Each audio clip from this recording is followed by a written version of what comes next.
Você escreveu perguntando se bruxaria, macumba, feitiçaria, magia, essas coisas funcionam, podem afetar alguém. Eu trabalhei numa empresa onde a secretária que dava suporte ao meu setor era mãe de santo e era dona também de uma loja de artigos de religiões afro-brasileiras. Nós conversávamos bastante, né, e eu falando do evangelho para ela e ela explicando como funcionavam os seus trabalhos e as coisas que ela fazia. Um dia ela até me pediu conselho do que dizer a um amigo que queria se suicidar. Talvez tenha funcionado em parte o que eu falei para ela passar para o amigo, porque eu não tive notícia da morte dele, mas também não tive notícia da sua conversão. Eu não sou nenhum especialista em religiões espíritas, sejam as consideradas do bem ou as do mal, como costumam falar, né? Mesa branca, essas coisas. No fundo, todas elas têm uma mesma origem, que são os principados e potestades, os dominadores deste mundo tenebroso, as forças espirituais do mal nas regiões celestiais. Efésios 6, versículo 12. Aquela secretária me explicou que essas feitiçarias realmente aconteciam e tinham poder. E eu acredito nisso, eu acredito no que ela disse. Segundo ela, os trabalhos geralmente eram feitos para agradar os demônios ou aplacar suas iras. Por demônios, ela tinha outros nomes também lá. A fim de deixar o fiel dessas religiões sossegado, ou então garantir para ele alguns benefícios, como saúde, sorte no amor, prosperidade. Hoje, até alguns chamados cristãos fazem trabalhos também, e oferendas, azeite, sal, vela, lenço, incenso, etc., buscando as mesmas coisas nessas igrejas de milagres e curas e prosperidade. Mas a secretária explicou que também eram feitos trabalhos para prejudicar uma pessoa, seja no sentido de conseguir tirar da outra pessoa essas coisas, prosperidade, sorte no amor e saúde, ou simplesmente para eliminar algum competidor. Quando você estuda a história da humanidade, aprende que boa parte da informação que nós temos dos povos do passado é graças aos seus cultos a demônios. Existem templos, ídolos, objetos espalhados pelos sítios arqueológicos, pelos museus, pelas universidades do mundo inteiro, denunciando o quanto o ser humano é idólatra e adorador de demônios. Isso não é de hoje. Quando Deus separou Israel para ser o seu povo particular, deu a eles a lei e deixou claro que deveriam ser distintos dos outros povos, que ofereciam os seus sacrifícios aos demônios com os quais eles se prostituíam, como fala em Levítico 17, versículo 7. A idolatria é vista por Deus como prostituição, porque aquele que pratica a idolatria, ao invés de buscar a Deus, o Deus verdadeiro, ele está se vendendo ao diabo em troca de algum benefício. A doutrina dos apóstolos é bem clara em condenar a idolatria, e Paulo explica que as coisas que os gentios sacrificam, as sacrificam aos demônios e não a Deus. E não quero que sejais participantes com os demônios, escreveu ele em 1 Coríntios 10, versículo 20. No livro de Êxodo, nós temos uma gama de trabalhos ou magias, feitiçarias, realizados com poder satânico pela magia dos magos de Faraó. Do capítulo 7 ao 12 do livro de Êxodo, os magos repetem todos os sinais de Deus, exceto um, aquele que exigia poder para criar vida e transformar o pó em piolhos. Esses não conseguiram fazer. Criar vida a partir do pó da morte é um poder que só Deus possui. E fizeram assim. E Arão estendeu a sua mão com a sua vara e feriu o pó da terra, e havia muitos piolhos nos homens e no gado. Todo o pó da terra se tornou em piolhos em toda a terra do Egito, e os magos fizeram também assim com os seus encantamentos para produzir piolhos, mas não conseguiram, não puderam. Isso você lê em Êxodo 8, 17 a 18. Eu não sei como a popularidade de Faraó e dos seus magos podia ter continuado depois de tudo aquilo, porque eles em nada beneficiaram o povo do Egito. Ao repetir as pragas enviadas por Deus através de Moisés, os magos só multiplicaram o sofrimento dos egípcios. Imagine um país que tem a sua principal cidade bombardeada pelo inimigo e metade dela destruída. Aí o governo do país atacado, para não ficar por baixo, decide mostrar que possui também o mesmo poder de fogo e simplesmente destrói o que sobrou da cidade. Faz sentido isso? É claro que não. Mas apesar de seus modus operandi, Satanás continua tendo uma grande torcida espalhada pelo mundo. O que a maioria não sabe é que ele e os seus asseclas jogam com camisas de diferentes times, mas por baixo da camisa é sempre a mesma pele. Alguns cristãos acreditam que o diabo tenha poder de fazer coisas incríveis, mas sempre no sentido de fazer o mal, nunca o bem.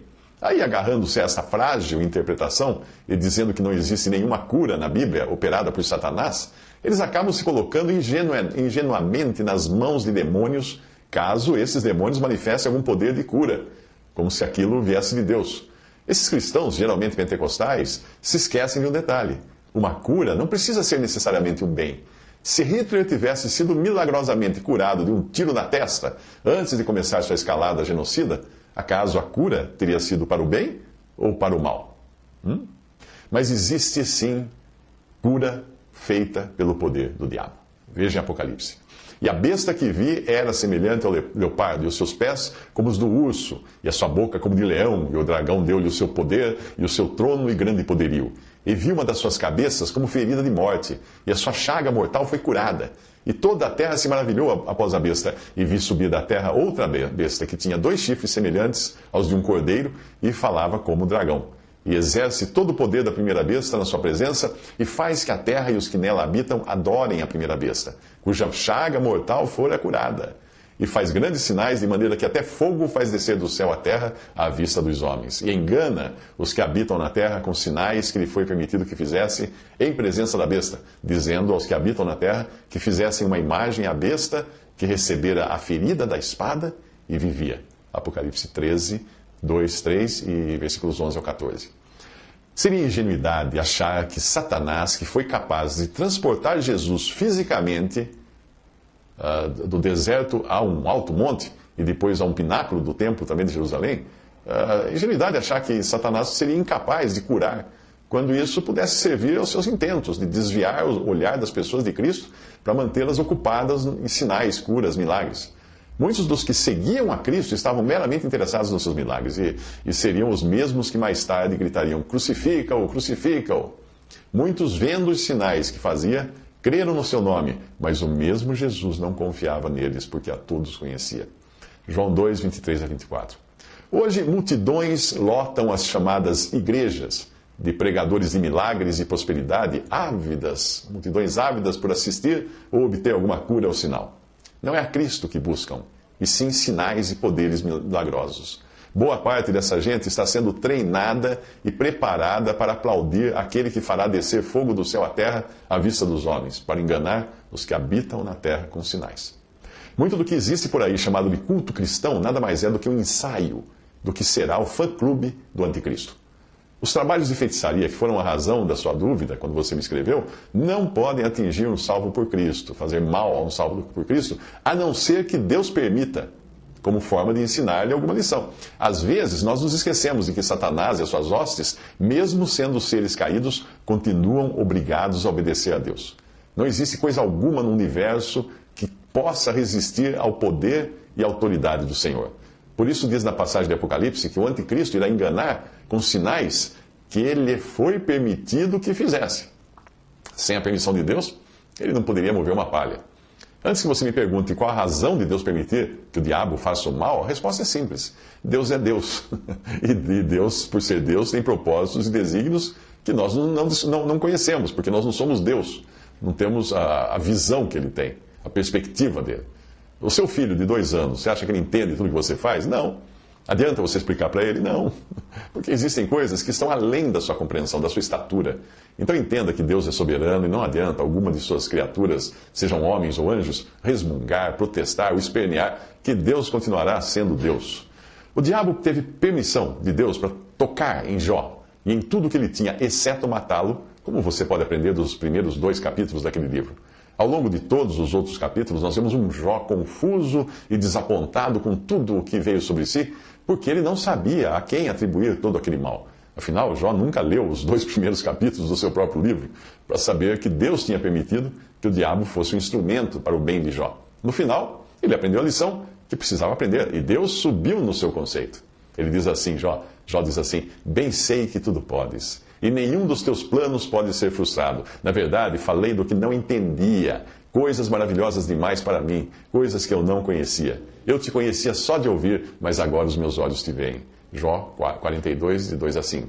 Se alguém perguntasse a Jó se ele estaria disposto a passar por tudo aquilo outra vez, ele certamente diria que sim. Pedro explica como funciona isso. Ele escreve assim: bendito seja o Deus e Pai de nosso Senhor Jesus Cristo, que segundo a sua grande misericórdia nos gerou de novo para uma viva esperança pela ressurreição de Jesus Cristo dentre os mortos, para uma herança incorruptível, incontaminável e que não se pode murchar, guardada nos céus para vós, que mediante a fé estáis guardados na virtude de Deus para a salvação, já prestes para se revelar no último tempo. em que vós grandemente vos alegrais, ainda que agora importa, sendo necessário, que estejais por um pouco contristados com várias tentações, para que a prova da vossa fé, muito mais preciosa do que o ouro que perece e é aprovado pelo fogo, se ache em louvor e honra e glória na revelação de Jesus Cristo, ao qual, não havendo visto, amais. No qual, não o vendo agora, mas crendo, vos alegrais, com gozo inefável e glorioso, alcançando o fim da vossa fé, a salvação das vossas almas. 1 Pedro 1, de 3 a 9. Outro que nós vemos afligido por um espírito maligno, enviado pelo próprio Deus para esse propósito de afligi-lo, foi o rei Saul. A passagem na Bíblia diz que o Espírito do Senhor se retirou de Saul e atormentava-o um espírito mau da parte do Senhor. Então os criados de Saul lhe disseram: eis que agora o espírito mau da parte de Deus te atormenta. 1 Samuel 16, 14 a 15. Lembre-se de que nessa época ainda não existia a igreja, fundada em Atos 2, e as pessoas não eram seladas e habitadas permanentemente pelo Espírito Santo, como são hoje os salvos por Cristo. Deus colocou temporariamente o seu espírito em Saul para capacitá-lo a reinar, mas em função da sua desobediência e da sua rebelião, abre aspas, o espírito do Senhor se retirou de Saul e foi substituído por um espírito maligno, por ordem de Deus. Essa possibilidade existe para um crente hoje? Não de perder o Espírito Santo ou de ser possuído por um espírito maligno. Não, de forma alguma, porque o Senhor prometeu. Ele disse: eu rogarei ao Pai e ele vos dará outro consolador para que fique convosco para sempre. João 14, versículo 16. Mas será que um crente pode perder a vida por ação de Satanás? Naquilo que é chamado pecado para a morte? 1 João 5,16. Lembre-se que pecado para a morte, que fala na Bíblia, não é para condenação eterna, é para a morte do corpo. O corpo nosso que morre. Nosso espírito não morre. Vai ser para sempre. Mas o corpo morre. Então, pecado para a morte. E 1 Coríntios acrescenta, Paulo acrescenta em 1 Coríntios 5,5, de entregar alguém para a morte, para que o espírito seja salvo no dia do Senhor Jesus. Percebe? Então, ainda que uma pessoa seja entregue à morte por Satanás, e ele sendo crente, o seu espírito está salvo. Um crente também pode ser influenciado pelo diabo ou por espíritos malignos. Influenciado, não tomado, não possuído. E Deus pode permitir que isso aconteça para que esse crente seja disciplinado. Nós vemos isso claramente quando Pedro falou algo que não vinha de si mesmo, mas de Satanás, e foi repreendido por Jesus. A passagem é assim: Jesus, voltando-se, disse a Pedro: para trás de mim, Satanás, que me serves de escândalo, porque não compreendes as coisas que são de Deus, mas só as que são dos homens. Mateus 16, 23. Deus usou Satanás para colocar um espinho na carne de Paulo, provavelmente uma doença crônica, para afligi-lo e não deixar que ele se orgulhasse das revelações que ele havia recebido. Ele tinha subido ao terceiro céu. Se não fosse por essa permissão de Deus para que Paulo sofresse nas mãos do diabo, o apóstolo nunca teria aprendido lições tão importantes como humildade e o valor da fraqueza própria, além da importância das orações não respondidas. Ele aprendeu que orações também não são respondidas. Ele próprio escreve, Paulo escreve: e para que não me exaltasse pela excelência das revelações, foi-me dado um espinho na carne, a saber, um mensageiro de Satanás, para me esbofetear, a fim de não me exaltar.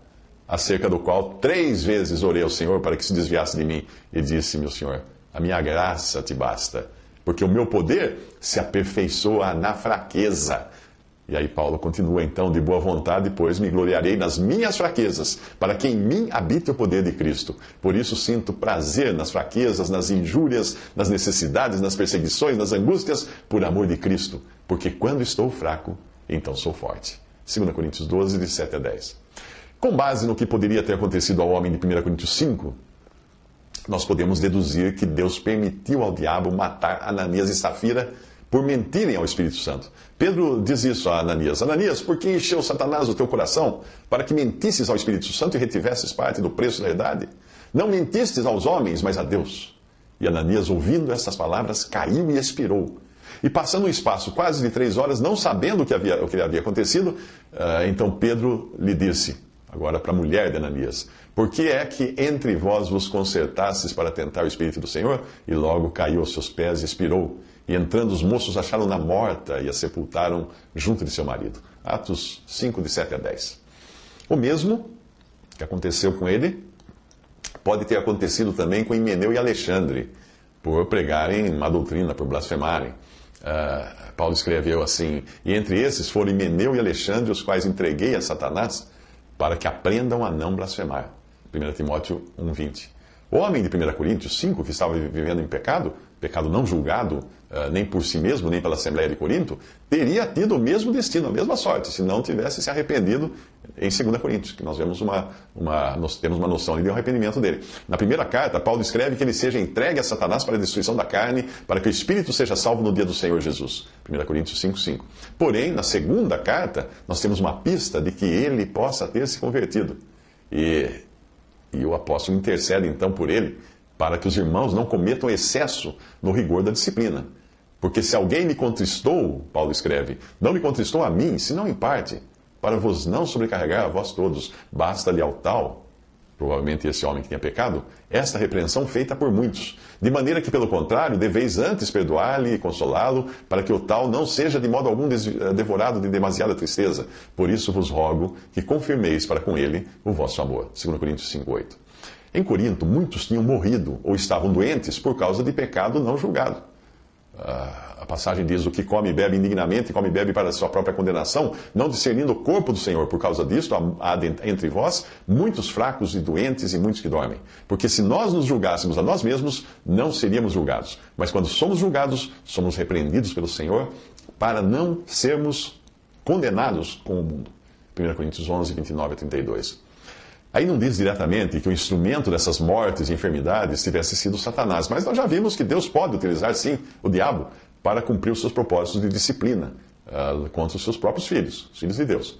O poder que Pilatos tinha para julgar e condenar Jesus vinha de Deus. Disse-lhe, pois, Pilatos: não me falas a mim? Não sabes tu que tenho poder para te crucificar e tenho poder para te soltar? Respondeu Jesus: nenhum poder terias contra mim se de cima não te fosse dado. Todavia, ainda que Deus possa usar o diabo para cumprir os seus propósitos, a responsabilidade daqueles que se colocam a serviço do mal permanece, sendo dos que praticam o mal. Por isso Jesus completa: mas aquele que me entregou a ti, dizendo a Pilatos, aquele que me entregou a ti, maior pecado tem. Ele estava se referindo ao sacerdote.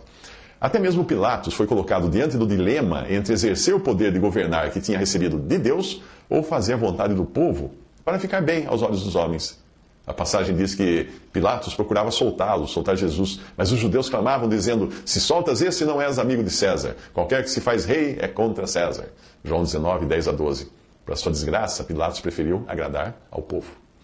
O uso mais emblemático de Satanás que nós encontramos na Bíblia foi quando Judas saiu para trair Jesus antes que os outros 11 discípulos desfrutassem da ceia do Senhor, que seria instituída nessa ocasião. Eles estavam comendo a Páscoa, interromperam a Páscoa do Senhor para que o Senhor instituísse a ceia. Mas antes que isso acontecesse, o pão, provavelmente molhado no molho de carne de cordeiro, conforme o costume judaico na refeição da Páscoa, o pão que Jesus daria a Judas seria o sinal para Judas. E molhando o bocado, o deu a Judas Iscariotes, filho de Simão. E após o bocado, entrou nele Satanás. Disse, pois, Jesus: o que fazes, faze-o depressa. E tendo Judas tomado o bocado, saiu logo, e era já noite. João 13:26-30.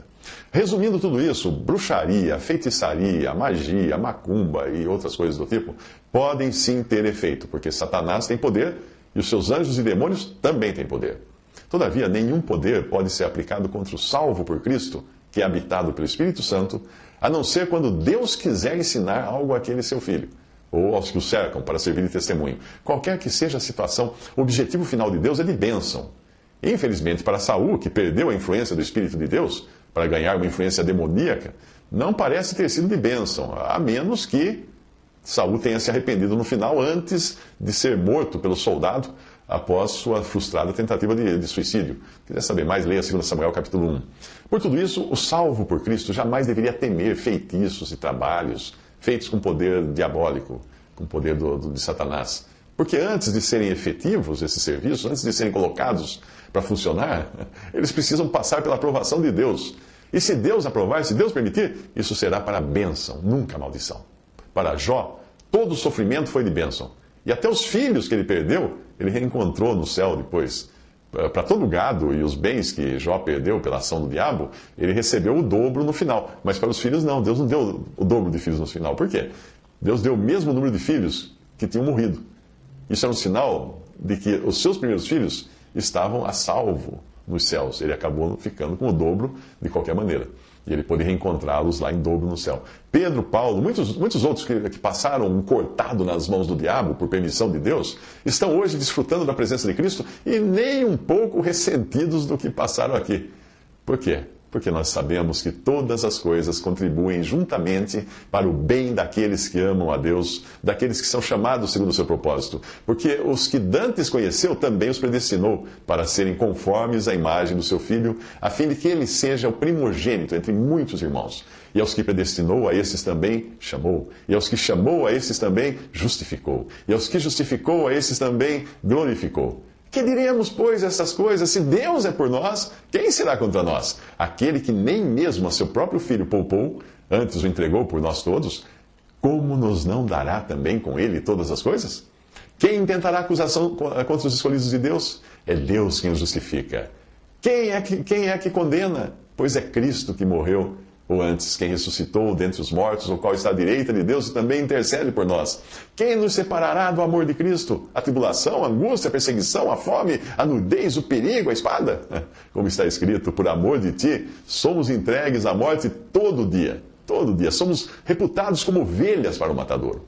Mas em todas estas coisas somos mais do que vencedores por aquele que nos amou. Porque estou certo de que nem a morte, nem a vida, nem os anjos, nem os principados, nem as potestades, nem o presente, nem o porvir, nem a altura, nem a profundidade, nem alguma outra criatura nos poderá separar do amor de Deus que está em Cristo Jesus, nosso Senhor. Romanos 8, 28 a 39. Visite respondi.com.br. Visite 3minutos.net.